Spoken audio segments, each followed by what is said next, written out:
What is up, everybody? Joe Sib here with you with my co-host, Anea Bogue. Rad Parenting officially starting. I have the timer here. Boom. We are 9 seconds in, everyone.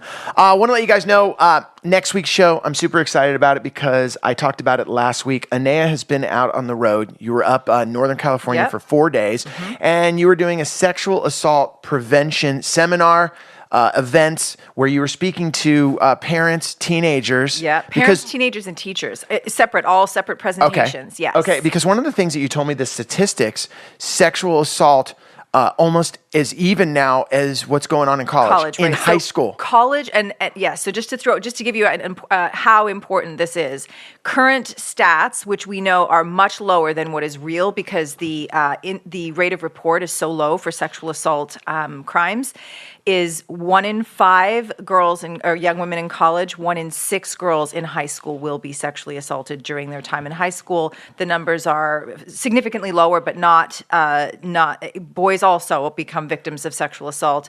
And so there's now a push, especially here in California, where there's actually mandates about having to teach about sexual assault prevention and specifically language and tools of affirmative consent, which we've talked about on the show a little bit before as it applies to younger kids, but the presentations I was doing this week were really geared toward teens. So I'm excited about bringing that to Rad Parenting. And as you guys know, when you listen to the show, we do a little bit of I almost say a little bit of news and just what's going on with Rad Parenting at the top of the show. And one of the reasons that I wanted to bring this one up, Anea, is I really would love for everyone to kind of get the word out about this show that we're going to be tackling next week. I know it's a heavy, heavy topic, and I know for some of the parents out there, you have like a 2 or 3 year old, and you're like, wow, how does this apply to me? But Anea, you say that honestly, the earlier the better when it comes. So the primary tool, as I said, for sexual assault prevention is teaching kids language and tools of consent, which can begin literally from the age of 1. That's when their brains are ready to start receiving information about basic language of consent in non-sexual context, so that by the time they're teens, they'll be so fluent, because really it is a language, that the idea and the goal is that we are going to significantly diminish these current numbers. Love it. So next week on the show, huge show for us, probably one of our most important ones. Are we going to try to do this? Is this the one we're going to try to do? Well, you know what we were thinking about, and actually we are going to do it, is we're going to be doing this show on sexual assault prevention. We're going to be doing it live on Facebook. We're going to do the Facebook streaming. We'll let you guys know if you go to our Facebook page when actually the time of day that we'll be doing it. For our East Coast friends, it'll probably be later on in the afternoon. For the rest of us, you'll see us jacked up on coffee in real life. And it's going to be our first streaming Facebook live episode that we've ever done. And I'm excited to do it. We've had a few people request, hey, can you guys ever do the Facebook live thing? And I basically had to ask my son how to set it up. So he basically walked me through it, which I love Nate for doing that. Yes. All right, let's dive into today's show, starting with my son right there, just bringing him up into it.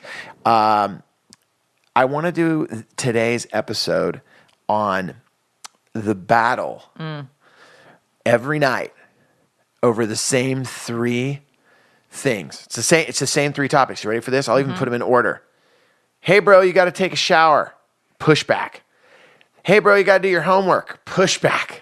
Hey, it's time for bed. Pushback. Like those 3, those 3 topics every single evening. And Same thing in my house. Okay, so great, because I deal with it. My wife deals with it. I literally today was when I woke up this morning, I was like, wow, last night it's the same 3 topics every single day. It starts with the shower, it goes into homework, and it goes into bedtime. And it just is a battle. Now, I'll be honest with you. I'm totally going to be transparent. Sometimes I totally surrender.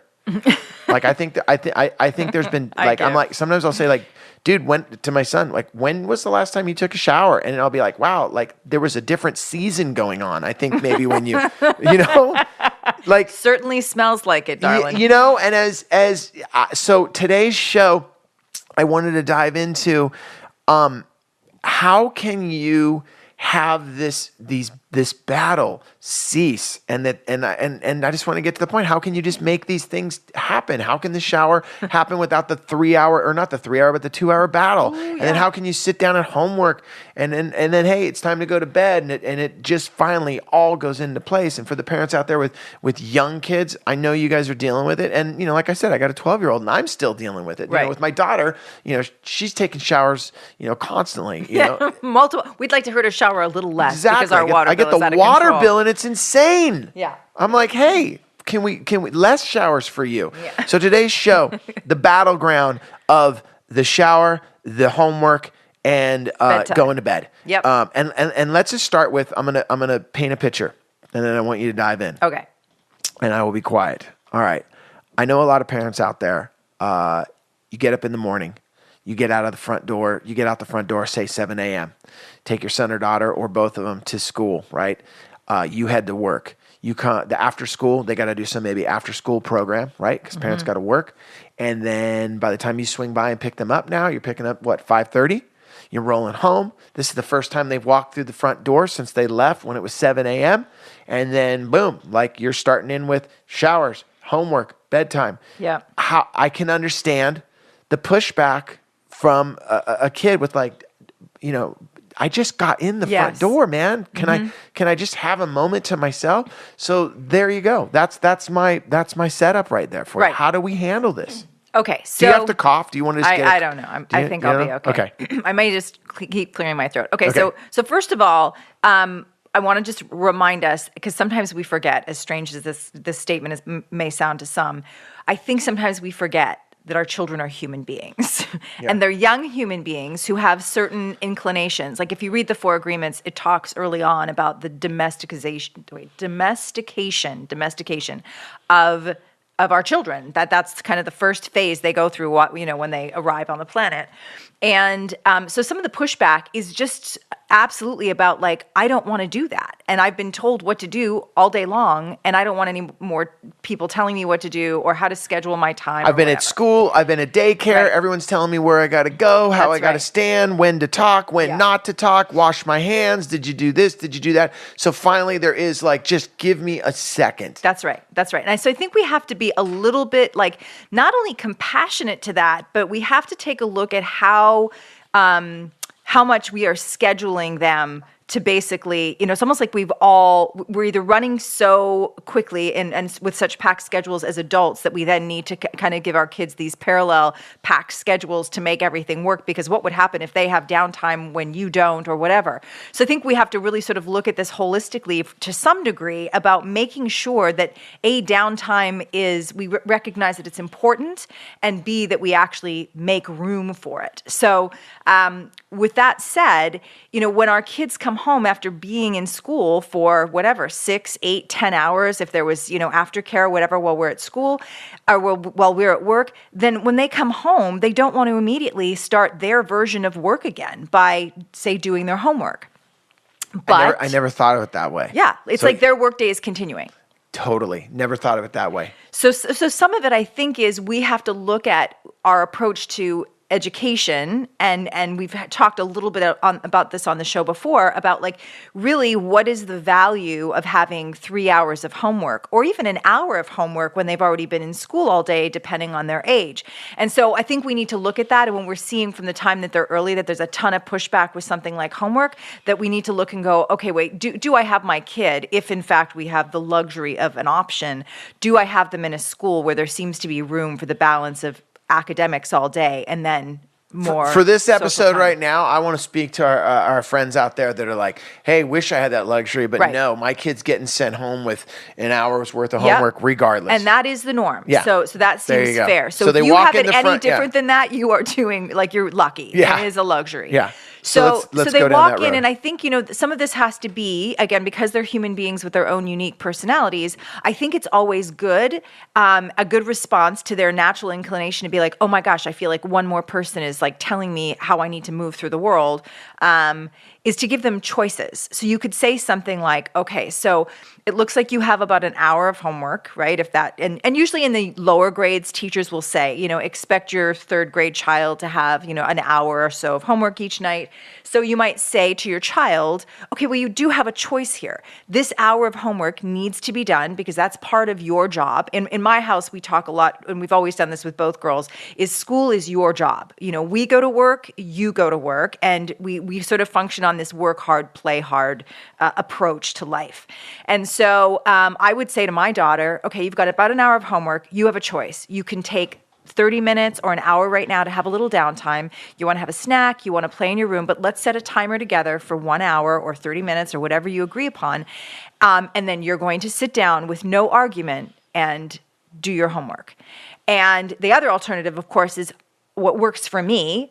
Get the work part out of the way. Just dig deep and get it done, because then the rest of your evening is going to be free. And honestly, it will depend on the child. Some will be like, there's no way I can sit still and do this if I don't go out and run around in the backyard, or I don't have some time to game to just kind of check out, with my brain for a little bit, or at least check out of the kind of brain presence I need to have in school. So it's the choices that you're offering them from the time they walk in the door. Hey, man, either you can bust this out right now and get it done, which I'm a big fan of, or we can take an hour, you chill for a little bit, but you're going to have to come back down here in a certain part. You're going to have to start doing your homework. That's right. And the importance, I think, of giving them options is that it gets them to exercise that muscle of like, okay, I do. And there's generally less pushback when they feel like they actually have a say in it. Another person's not literally just deciding what the next step is going to be for them, and they have no choices. So that's a good balance to that. Okay.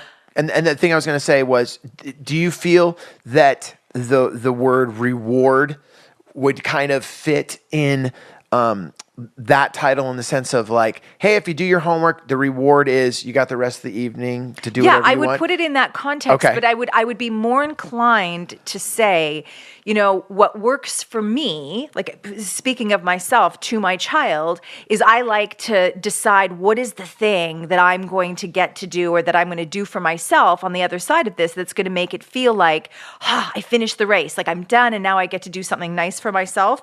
I think it's really important for them to, again, also participate in deciding, well, what would be a nice reward for me? I do not reward with food. It is not a good pattern to set. Okay.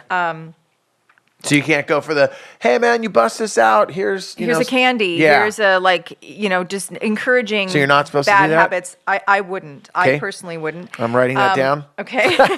No, and I would. I'm the master of the chocolate covered like pretzels. Like, hey, if you power this, I'll give you some of these. Yeah, Okay. I just think that the reason that just so that it's clear, the reason that I think that using food sets a bad example or creates a bad habit is that you start to set kids up to become emotional eaters. So like, oh, this really feels awful to me, so I'm going to have a piece. That they start to associate in their brains, even subconsciously, that, well, if I feel bad, I can just eat some candy. And honestly, what that does, like most sort of quote unquote drugs, is it'll like set you up, and you'll feel great for like an hour, and then you'll crash even harder. It's just not. It's totally not the best get it. thing. Totally right? get it. Okay, so you're back to sidebar off of the food thing. Don't reward with food. Yeah, so don't reward with food. So reward with basically free time. Yeah, free time. Like what's something that you would like to do that you can reward yourself with? Like, I'm going to support you in setting that up. Whatever.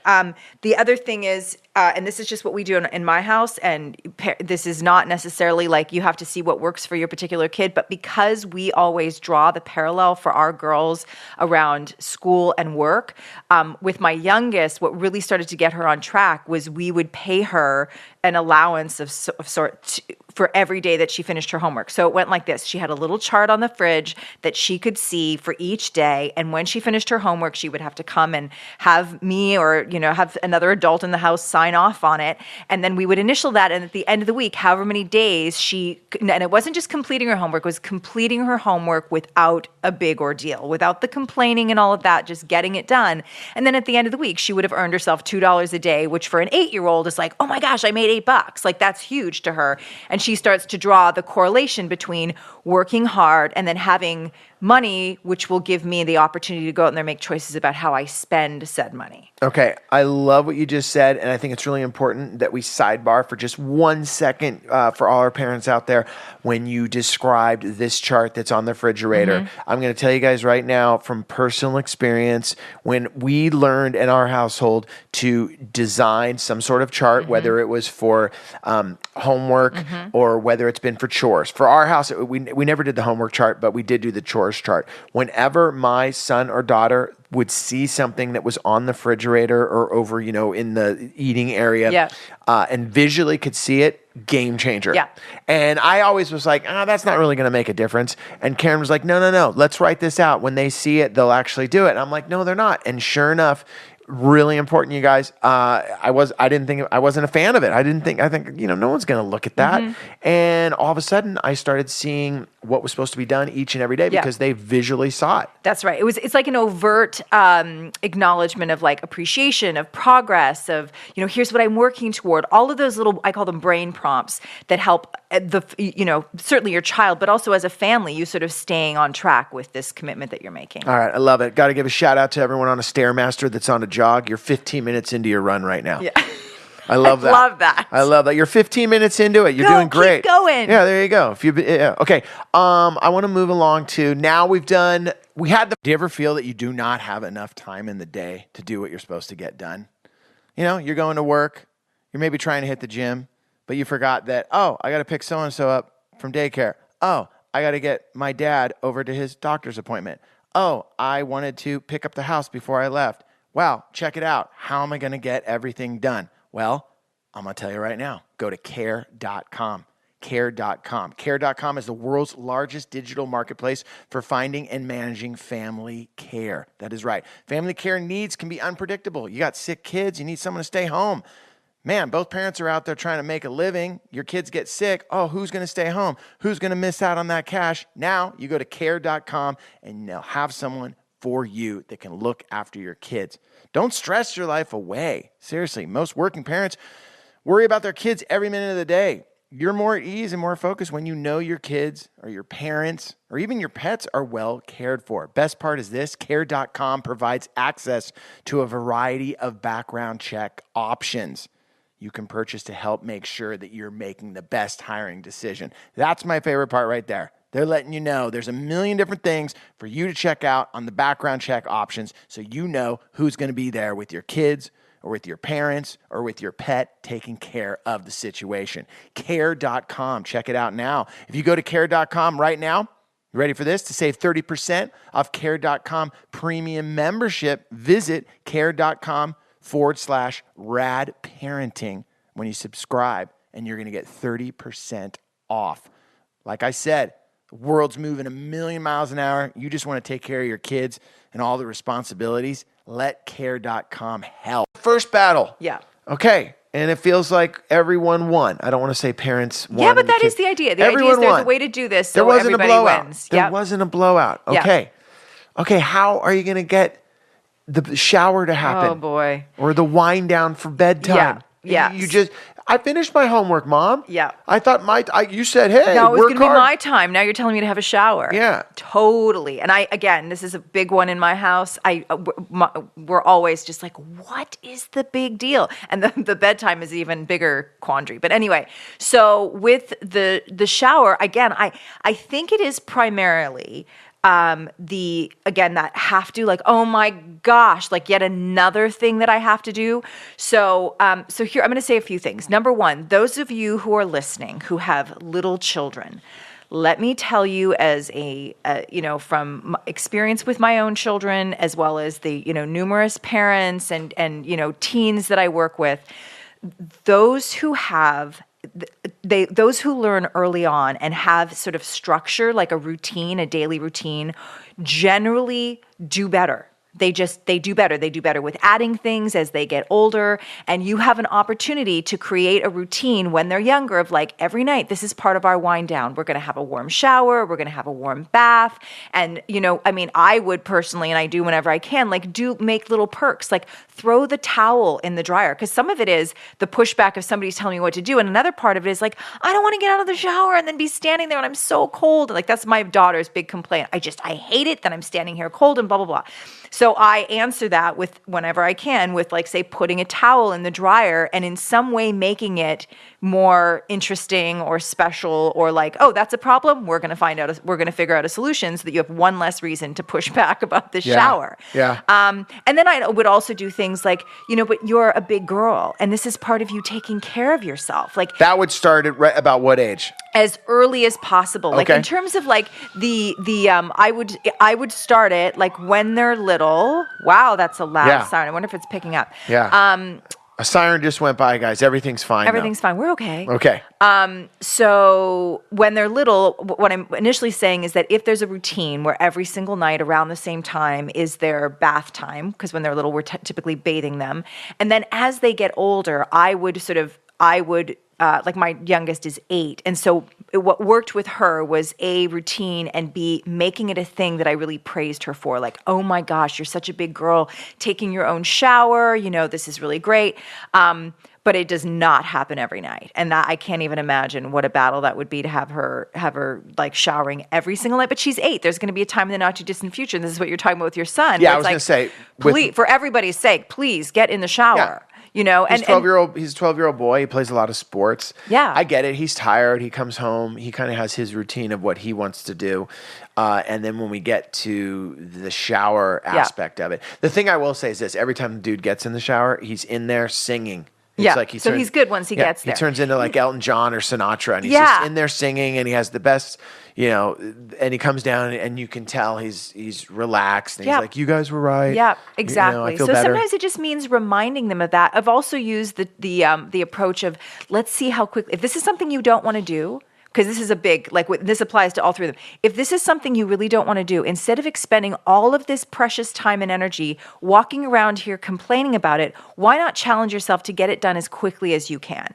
Which you have to be careful because that goes into territory of like they start to just, half-ass it. Like they're just not, putting their best foot So much forward. negotiating going on at that point too. But I'll negotiating is a big factor too. Oh my gosh. With everything that you're talking about, with whether it's the homework or whether it's taking the shower, I really feel that it is so hard for me sometimes dealing with the negotiating that would go back and forth. Yeah. Especially when they were younger, my daughter would negotiate so much.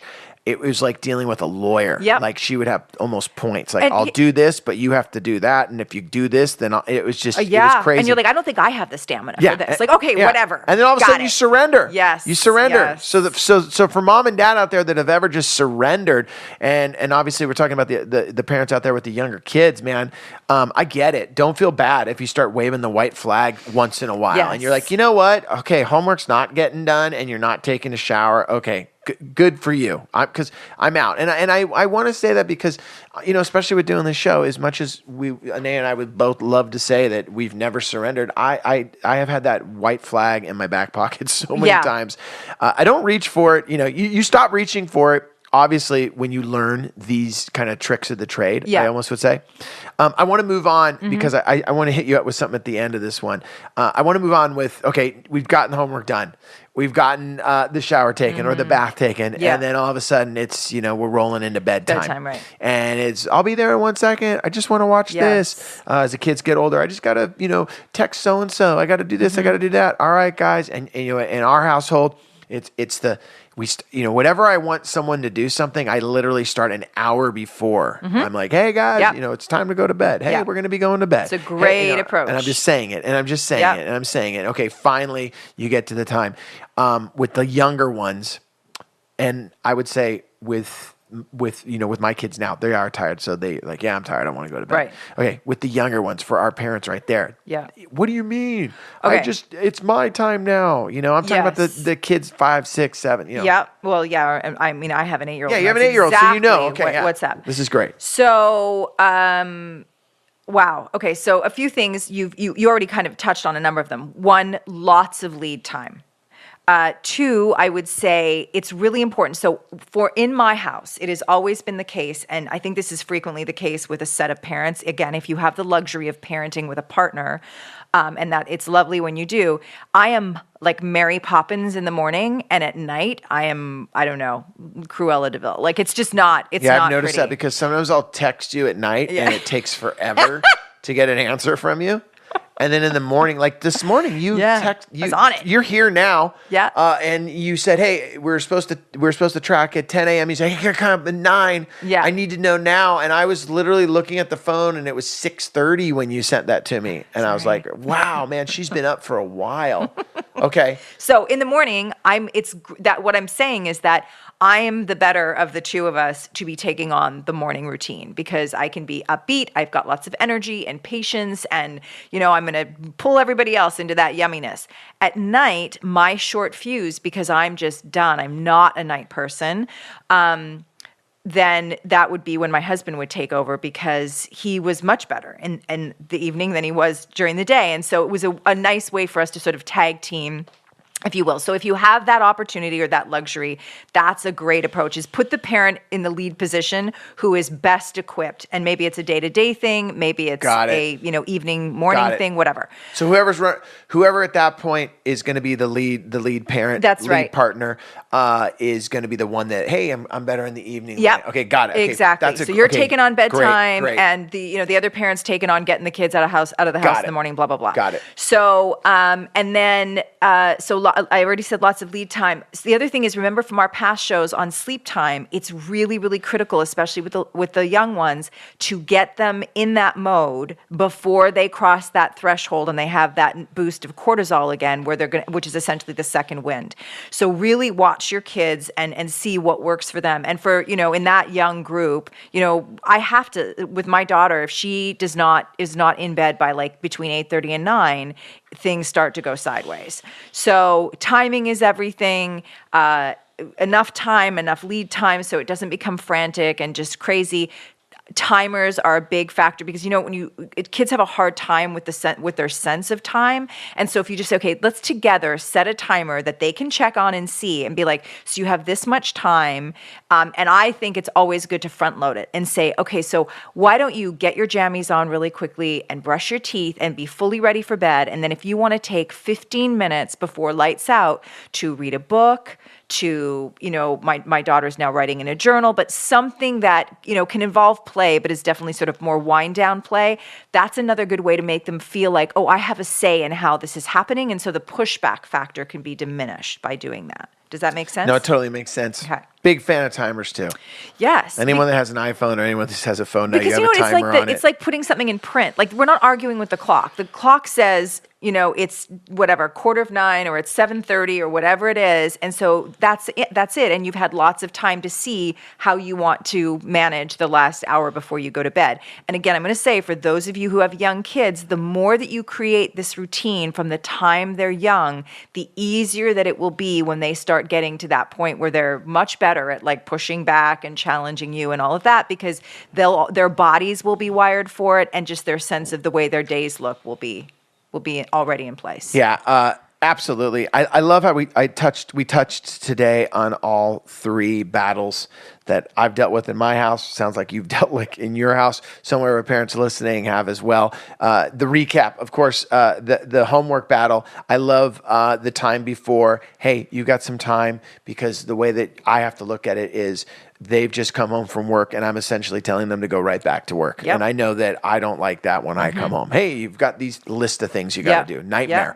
And then the whole shower thing, I loved how we touched on basically for the younger ones. Hey, this is an opportunity for you to, you're being a big boy, taking a shower, you're making that happen. And also going just straight to what you said, that is a great little tool right there. Throw the towel in the shower, in the shower, dryer. throw the shit in the Yeah, shower. that'd be a different kind of shower. Throwing the towel in the dryer so it's warm. Yeah, and it's just making it special in some way. Making it special. And I'll just say this too. Get a lot of for the bathtub. I just remember my kids loved the toys in the bathtub. Totally. And we had so many toys in there that when anyone else took a bath, it was almost like dangerous. Yes. It was like, there's so much stuff for in the there. little ones. So it's another playtime for them. I love it. And then also recapping for bedtime, basically setting the timer and saying, hey, look, before you crash out, you've got another 20 minutes. You can do what you want. Obviously, some sort of activity that's wind down. That's not the time to Run hey, around. I know you want to go play drums. Yeah, exactly. Want to go on the trampoline in the front of the house. Right. That's not going to be it. Great. I love it. The last thing I had written here, and I wanted to get just your opinion on this, Anea, was I had pick your battles. Because that's one of the things that I feel like, as much as I've always wanted everyone to be on schedule, and my wife and I, we've tried to keep everyone on schedule, but let's be realistic. I work at night. I'll come home from a show and my kids still want to see me. And that's been a big thing in our household, that they would, I'd come home sometimes midnight. Yeah. And if it was maybe, obviously not a school night or something like that, my son, he'd wake up and he'd come downstairs and we'd allow, I want to, your dad just got home from doing stand up, and I'd come down, and, we sometimes, and now with my daughter being, teenager, I'll see her light on when I come home and hang out with her. And obviously that's different because she's older, but, we kind of always had this idea in our household of picking our battles. Obviously as much as we could keep them on schedule, we would, but there was some nights that I would say, you know what, forget the shower. It's just not going to happen. How do you feel about that? I think that what you need to do is you need to make really clear that an exception is being made. So it's not just giving in. It's not, because then what we teach our kids is, well, if I just whine or make this difficult enough for my mom or dad, that's the thing that works, because they will employ that every opportunity. I would say sometimes pick your battles would be, came to pick you up at school, it ran into basketball, and now it's 8:00. We just ate at the restaurant. I can tell you're super tired. You know what? We'll skip showers tonight. Just crash out. Yeah.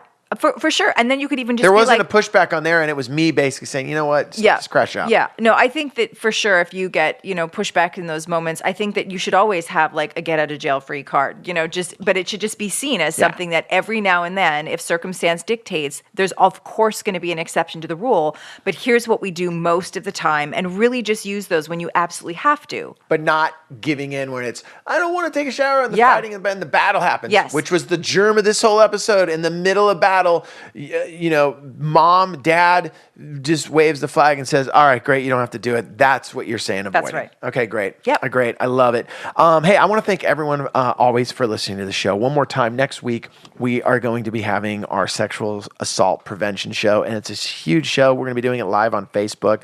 I'll be posting the time out there of when we're going to be doing it.